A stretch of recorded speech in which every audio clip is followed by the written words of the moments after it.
Welcome to this video tutorial. To configure an Edge application and add a new rule for hCaptcha using functions available on Azion Marketplace, you can follow these steps.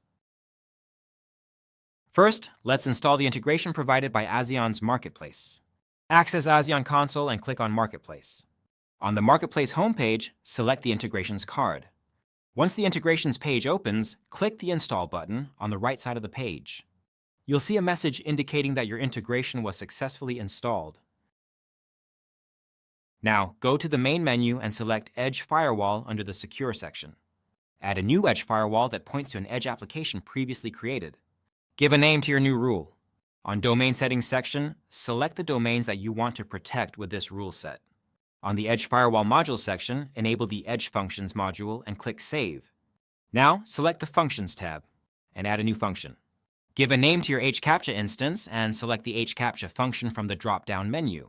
Insert your credentials registered at the hCaptcha site. You have to provide two keys, your secret key and your site key.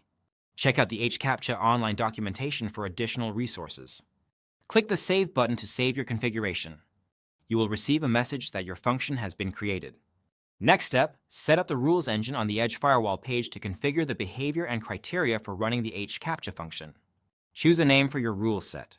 In Criteria, set all conditions to execute your rule and to catch the domain you want to run the solution. Select a behavior to the criteria. In this case, it'll be Run function. Select the adequate hCaptcha function according to the name you gave it in the instantiate step. Click the Save button. Wait for the propagation to ensure everything is set up correctly. Then, access the domain and solve the CAPTCHA challenge. That concludes our tutorial on setting up an efficient Edge application with Azion. For more details, you can access our online documentation. Thank you for watching, and we hope this tutorial was helpful. If you have any questions or need further assistance, please feel free to reach out.